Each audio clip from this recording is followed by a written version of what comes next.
बच्चे लोग को आज मिजिल्स के बारे में बताया जा रहा है। मिजिल्स इसको हसबा बोलते हैं और इसको मोरबिल्ली भी बोलते हैं और रुबेला भी बोलते हैं इसको। ये बहुत कम्युनिकेबल और वायरल इन्फेक्शन है। ये बच्चे लोग बहुत कॉमन डिजीज है। ये इसका कॉजेटिव वायरस बिलोंग्स है। ये इसको माइक्रोवायरस ग्रुप में कहते हैं, प्रेजेंट इन माइक्रोफेज कहते हैं, स्लैश कहते हैं एंड ब्लड इन्फेक्टेड कहते हैं। इसका इंक्यूबेशन पीरियड होता है 10 डेज। हेलो। हाँ हाँ बोलिए, बोलते थे, ठीक बोल रहे हैं सर। हाँ जी सर, आ रही आवाज। इसको बोलते हैं ये बच्चे इसका मैं इसको बच्चे को एपिडेमिक है। ये ऑकर है। ये बच्चे को ये जब होता है इसमें आंख लाल पीले छोटे छोटे दाने भी इसमें होते हैं बच्चे को मिडिल्स में। ये वायरल है जिसको एमवी के नाम से भी कहते हैं। इसको एमवी कहलाता भी इसको है। और ये हाईली कॉन्टिजीनियस इन्फेक्शन डिजीज है। ये इसका सिम्टम इसको फीवर होता है। फीवर 100 to 104 हो जाता है। इसमें बच्चे को नाक चलने लगती है, आंख लाल होता है, खुजली होती है। इसमें छोटे छोटे दाने भी होते हैं जिसको लाल लाल दाने होते हैं। और इसको प्रिवेंशन में इसका टीका भी लगता है जिसको MR मम्स मिजिल्स रूबेला के नाम से कहा जाता है। इसको है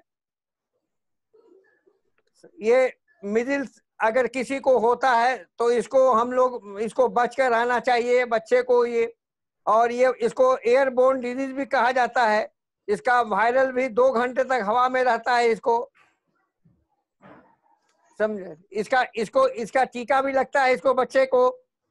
जो बच्चे को टीका लगता है MMR भी होता है। इसको 9 में लगता है MMR जिसको कहते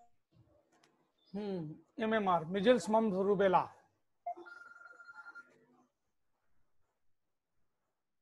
हाँ बोलिए सर। सर बोलिए। होता है दाना दाना भी होता है बच्चे को, लाल लाल दाने होते हैं। और इसमें खारिश होती है, नोचनी होती है, आंख से पानी भी चलता है। ये आखिर नजीब बाबू आप बताइए अब। अच्छा ठीक।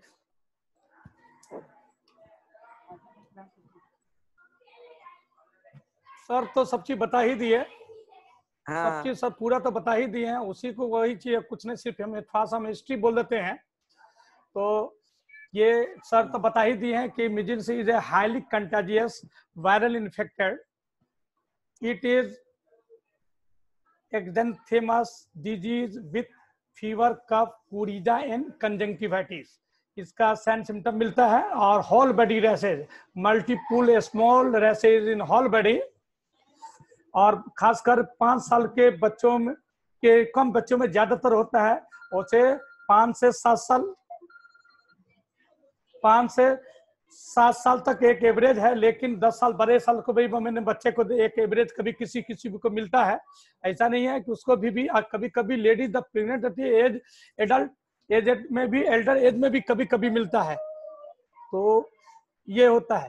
तो इसका जो वर्ल्ड में सबसे बड़ी बात है कि ये डिजीज जो वायरल डिजीज है जो पूरे वर्ल्ड में होता है। ये नहीं है कि इंडिया में ये होता है। ये बहुत इसकी हिस्ट्री है, बहुत पुरानी हिस्ट्री है। और सबसे बड़ी हमारे यूनानी में राजेस से जकरिया राजी के टाइम से ही डिजीज था।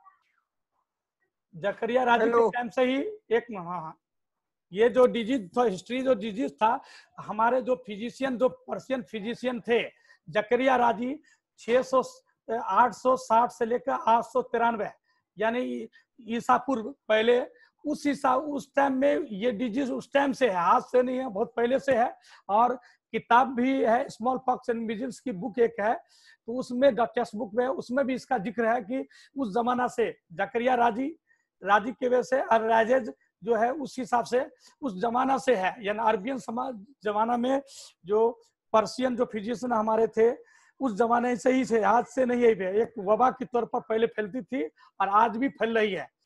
तो पहले जो एक हो जाता था एक एरिया में, तो उसके 20 से 30% डेथ कर जाते थे। लेकिन अब ऐसा नहीं है, अब बहुत कम ही डेथ होते हैं।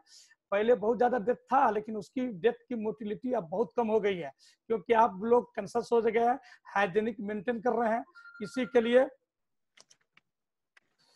तो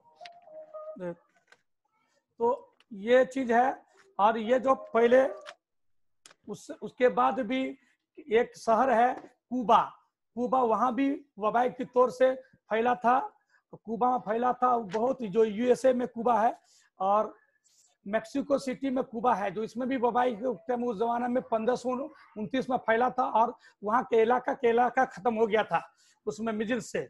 और उसके बाद इसी तरह मेक्सिको के बाद सेंट्रल अमेरिका और इन सब सिविलाइजेशन है उस एरिया में भी महामारी के तौर पर फैला था उस जमाने में, जो इलाका पूरे इलाका खत्म हो गया था। तो ये आज से नहीं है, बहुत पुरानी है। और उसके बाद एक जो हवाई जो यूएसए में भी एक है, यूएसए में भी स्टेट में है एक शहर है जिसको कहते हैं हवाई। यहाँ भी मिजिल्स से 20% आदमी पॉपुलेशन मरा था 1850 ईस्वी में, और 1875 ईस्वी में भी लगभग फीजान से एक शहर है जिसमें 40,000 से ज्यादा उस जमाना में, उस जमाना में 1/3 पॉपुलेशन जो था उस 1/3 एरिया में डेथ कर गया था। तो ये हिस्ट्री बहुत पुरानी है। और इटियोलॉजी सर तो बता ही दिए हैं। तो मिक्सो वायरस पैरामिक्सो वायरस की वजह से होता है, लेकिन मिजिल्स वायरस जो मिक्सो वायरस, और जो ये जो होता है ये आरएनए सिंगल स्ट्रैंड का बना होता है और उसकी डायमीटर 100 से 250 nm नैनोमीटर होता है। उसका एकदम छोटा, इतना छोटा है जो माइक्रोस्कोप के अंदर देख सकते हैं, वायरस खुली आंख से नहीं देख सकते हैं। ठीक है, उसकी वो जो फैमिली जो पैरामिक्सो वायरस है वो जी है मोरबिली वायरस के जीन से, उसी फैमिली से बिलोंग करती है। और मिजिल्स वायरस का बाद में भी, उससे पहले था लेकिन उसको नाम दिया बाद में भी, ये जो खोज हुई थी 1554 ईस्वी में नोवेल लोरेटी Johnson F Enders and Thomas मिलकर पीबल्स, ये सब मिलकर ने इस वायरस की खोज की थी। उससे पहले भी हुई थी लेकिन उस हिसाब से सही ढंग से उसका नाम था, एक वबा के तौर पर था। और उन्होंने ये सब क्या कि ये जो है वायरस इसमें है सिंगल आरएनए वायरस होता है और इसके एंटीजन इसमें मोनोटिपिकल वायरस एंटीजन पाया जाता है। और measles virus is killed by the ultraviolet light and heat. और ये वायरस जो है अल्ट्रावायलेट लाइट और हीट में यानी डेड हो जाता है, क्योंकि ये प्रोटीन ग्लाइकोप्रोटीन का बना रहता है और ये बना रहता है, इसलिए हीट से ये खत्म हो जाता है। और सर्दी मौसम जो है, मौसम गर्मा के बाद सरमा जो होता है उसमें अक्सर शुरुआती में उस टाइम में ज्यादा होता है, या बरसात के मौसम में ज्यादा ये फैलता है। और ये जो वायरस का है दो इसके इसका जो है इसमें दो इन्वेलप है, मैंने अभी जो बताया कि ये ग्लाइकोप्रोटीन का बना रहता है। इसमें जो पहला इन्वेलप का है हीमोग्लूटिन एंड मेम्ब्रेन फ्यूजन जो प्रोटीन होता है, और इसके जो अंदर के जो प्रोटीन का बैंडिंग है, हॉट सेल के बैंडिंग एंड इवर्जन, यानी खुद हीट के कारण प्रोटीन जो है बैंडिंग करता है और उसका दूसरे का आक्रमण करता है, वो प्रोटीन टूटता है तो आक्रमण करता है। तो ये बहुत खतरनाक है, वबाई के तौर पर फैलती है। और अभी तो और ये जो पेशेंट जैसे रिकरेंट ये नहीं होता, अक्सर इसमें रिकरेंट जिस आदमी का एक बार हो गया दोबारा जल्दी नहीं होता, उसके पीछे क्या है उनके अगेंस्ट एंटीबॉडी खुद बना लेता है, इसलिए जल्दी जिस एरिया में एक बार होता है वो एरिया में जल्दी नहीं होता है। इसलिए एक कहा गया कि जिस एरिया में एक बार हो गया, जिस घर में हो गया जल्दी नहीं होगा, लेकिन ऐसा नहीं है, होता है तो उसी टाइम में हो जाता है। लेकिन रिकरेंट कभी कभी किसी को मिलता है, फैलता है दूसरे से, कैरियर होने की वजह से दूसरे इलाका से आ जाता है। अभी भी बताया कि मैंने late winter and early spring मौसम में ये फैलता है ज्यादा। और सर तो ये इंक्यूबेशन पीरियड बता ही दिए हैं सर। ये हाँ नहीं हाँ ये बता दीजिएगा, ये सीजनल इंसिडेंट्स है, मोस्ट कॉमन है ड्यूरिंग द स्प्रिंग सीजन में होता है ये। हाँ वही अभी सोर्सेज ऑफ इन्फेक्शन इसका है virus present at nasopharyngeal secretion of the patient, there are no carries, mode of कैसे होता है, ये ड्रॉपलेट इन्फेक्शन है और थ्रो इनफॉर्मिटीज है। इंसिडेंस ऑफ इन्फेक्शन कैसे होता है, all persons are susceptible, it is more prevalent in children affecting both sexes। Clinical feature क्या इसका है, the duration of illness can be divided into two stage, वही prodromal stage and dormal therapeutic stage. The prodromal period less than 2 to 5 days, during which there is this sudden onset of fever with cattle symptoms. कहता है नाक चलना, नाक से पानी बहना, आंख लाल होना, ये सब इसका इन्फेक्शन है. Diagnostic lesion during this period are the Koplik spots. Koplik spot का मतलब क्या होता है? Koplik spot which appear of buccal mucous membranes. Mucous membranes कहता है जो नाक बहना ये सब कहना के बारे में, with is spot surrounded by the reddish, जो लाल लाल दाना के तरह पूरे बदन में नोचता है, लाल लाल दाना होता है, उसके बारे में ये होता है. The erected stage being 4th 5th day when the mucopolar or molybdenum discus rush happen at effect. Thank and this gradually fade by 6 or 7 days. अपने आहिस्ते आहिस्ते ये फिर ये कम होने लगता है. ये समझ गए ना. मीजल्स का वैक्सीनेशन बता ही दिया. Conscious of life attenuated strain of the measles virus for effective prevention, it should be given in the doses of 0.2 से 0.5 ml intramuscularly, preferably before the age of 1 year. And around 9 months, 1 year, it is contraindicated for the children who are actually ill, have bacillus allergy or not steroid. समझा ना जी बाबू? हाँ एकदम बता ही तो दिया, सब sign symptom आपने बता ही दिया. तो बच्चे का और ये बच्चे को जब होते हैं इलाज बता दीजिए. इसका 4 फेज होता है. असूल इलाज. इसका 1 मिनट सर, इसका जो है, इसका जो डिजीज जो है 4 फेज में, आप तो साइन सिम्टम बता ही दिए हैं, लेकिन इसके 4 हो गया तब उसके लिए फिर हम लोग वही टेम्परेचर हाई हो गया, 100 हो गया. हेलो प्रोड्रोमल, फिर हम लोग मेफानिम बताइए. हेलो हाँ बताइए सर. फिर वही हम लोग जैसे टेम्परेचर हाई हो, मेफानिमिक एसिड के सिरप आता है, जैसे पैरासीटामोल हो गया, एबोजेसिक सिरप हो गया, कालपोल सिरप हो कुछ देने. फिर उसके बाद एंटीबायोटिक देना पड़ता है, जैसे मॉक्स हो गया, कैलेवियम हो गया, मोनोसेफ हो गया, ट्रैक्सोल हो गया सिरप. जब इससे भी ज्यादा होती है तो फिर हम लोग इंटीजिग्रेबल देते हैं, जैसे इंजेक्शन ग्रुप में मोनोसेफ हो गया, ट्रैक्सोल हो गया, टैक्सिम हो गया, ये सब हाई एंटीबायोटिक. जैसे ओमनासेफ हो गया, इंजेक्शन दिया जाता है वो अपना. वो इसमें थोड़ा प्रिकॉशन की जरूरत पड़ती है, बच्चे को थोड़ा प्रिकॉशन लेना पड़ता है इस सब में. हेलो हाँ हाँ बोलिए बोलिए सर. हाँ बता दिया. फिर टीका के बारे में इनको बता ही दिया, कैसे कैसे टीका लगना है, एमएमआर कब कब पड़ता है, ये सब बता ही दिया इसको. 9th मंथ में पड़ेगा एमएमआर. फिर 9 मंथ के बाद 15 मंथ में पड़ता है एमएमआर 2 वैक्सीनेशन पड़ता है. एमएमआर 1 एमएमआर 2 दोनों, जिसको मम्स मेबुलर और रूबेला तीनों का इंजेक्शन पड़ता है. वो वैक्सीनेशन, वो अपना वो वैक्सीन होता है वो अपना वो इसके लिए. हेलो हाँ हाँ बोलिए सर. सर मैक्सिमम एज कितना होगा उसको सर लगाने हेलो का? Hello hello sir. हेलो हाँ सर. हाँ बोलो सर. मैक्सिमम एज कितना सर एमएमआर लगाने के लिए? देखो नियम एज तो सर 9. एमएमआर का मेजिल्स मम्स रूबेला 9 महीना है बच्चों को, लेकिन आगे भी अगर वो होता है तो जरूरी पड़े, जिसको हो गया वैक्सीनेशन ले सकता है, ऐसा कोई बात नहीं. तो कहीं भी लगा सकते हैं, वैक्सीन है, ले सकते हैं. हैं. हाँ हाँ ले सकते हैं, कोई बात नहीं है. लेकिन उतना नहीं काम करता है बच्चों में. टाइम पर अगर टाइम जो पीरियड बना हुआ है तो उस पर करने पर ज्यादा काम करता है.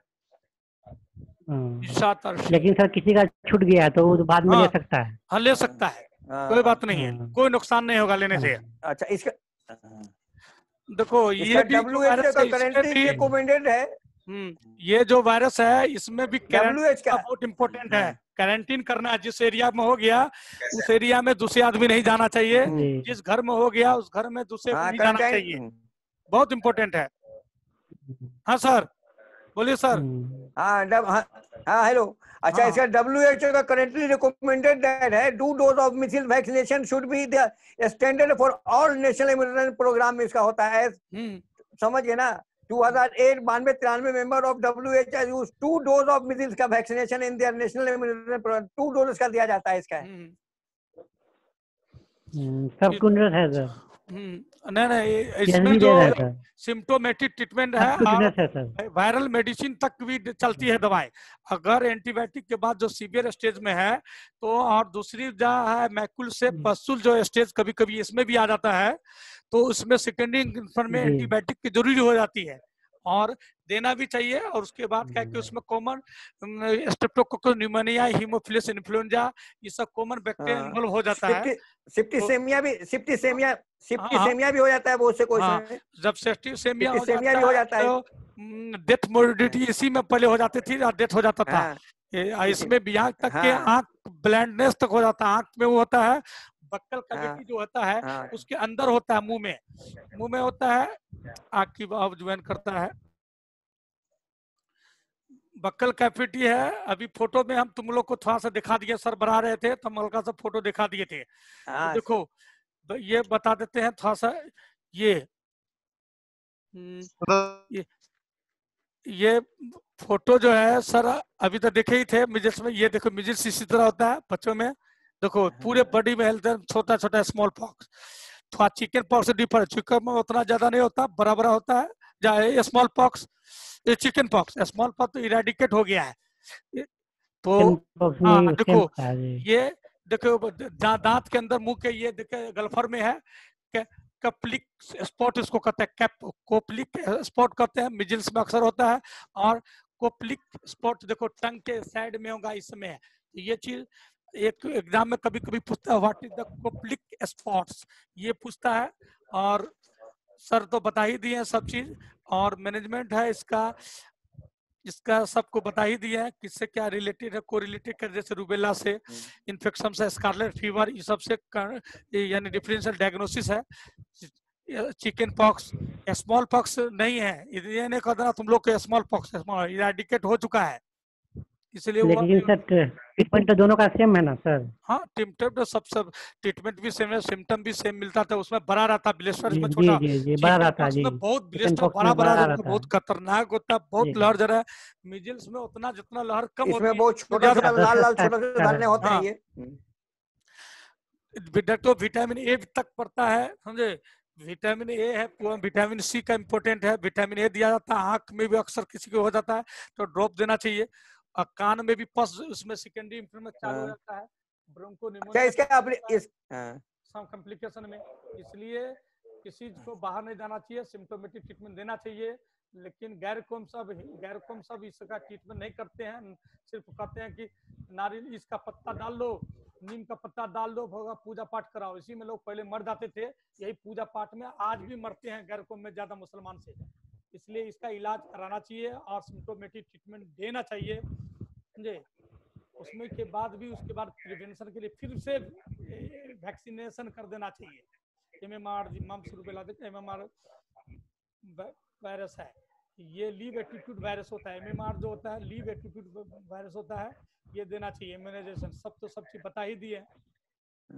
इसका एप्लीकेशन भी कर सकते हैं कार्बोलाइज ग्लिसरीन मिला के, और वैसलीन से इसका बॉडी पर एप्लीकेशन भी कर सकते हैं, दाने उने के लिए जो होता है वो, उसके लिए भी एप्लीकेबल इसका कार्बोलाइज ग्लिसरीन और वैसलीन, कोई किसी भी चीज को बदले में इसको यूज कर सकते हैं दाने उन्हें कम करने के लिए। जो हीटनेस उसको लगाना पड़ता है उसको। हाँ बॉडी में या लैक्टोकालामाइन हो गया, हाँ बॉडी में जो हीट है उसको, हीट को खत्म करने के लिए, कुछ क्वेश्चन अभी टाइम है, क्वेश्चन पूछना है पूछो, समझे।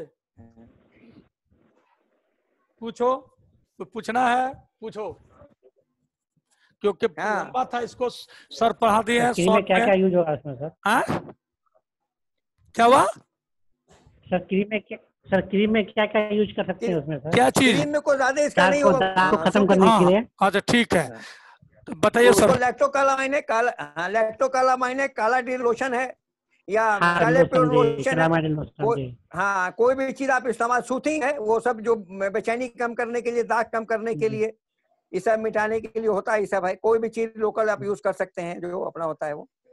जो कालामाइन लोशन हो गया आपका, लैक्टा कालामाइन लोशन हो गया आपका, या कैलियोपेर लोशन हो गया, या बहुत से लोशन आते हैं जो सूथिंग लोशन होते हैं, बेचैनी कम करने को, लाल लाल दाना कम करने के लिए होते हैं। इसमें प्रिकॉशन बहुत जरूरी चीज है वो अपना। इसमें भी वही टेम्परेचर जब हाई हो जाता है, बहुत सीवियर इन्फेक्शन हो जाता है, जैसे बुखार हो गया, निमोनिया हो गया, तब उस वक्त में हाईली एंटीबायोटिक जरूरत पड़ती है। बहुत ऐसा डेंजर होता है, सेप्टिसेमिया तक हो जाता है बच्चे को, जिसमें बच्चे बहुत से डेथ भी कर जाते हैं। इसलिए प्रिकॉशन बहुत जरूरी चीज होता है। इसको एकदम क्वारंटाइन कर देना है। इसको क्वारंटाइन करने के लिए 3 डेज तक फॉर क्वारंटाइन के लिए कर दे सकता है, for contact in 80 days incubation period बता ही दिया, 10 से 11 डेज इंक्यूबेशन पीरियड इसका होता है। वो इसको मेजिल्स रोबेली जो कहते हैं, रोबेला कहते हैं, सब कहते हैं इसको, मॉर्बिली भी कहते हैं इसको, मेजिल्स को। और कोई पूछना है? हेलो, पूछना तो बोलो, नहीं खत्म करेंगे आज। हाँ हाँ कैलाश साहब, टीका को लगाते हैं ना आप? हाँ सर जी, सब इम्यूनेशन जी तो सर करते होंगे, मेजर सब का कुछ लगाते हैं टीका जी। तो सब तो मालूम है ही है आपको, तो फिर आगे मालूम सब है ही है आपको। हेलो।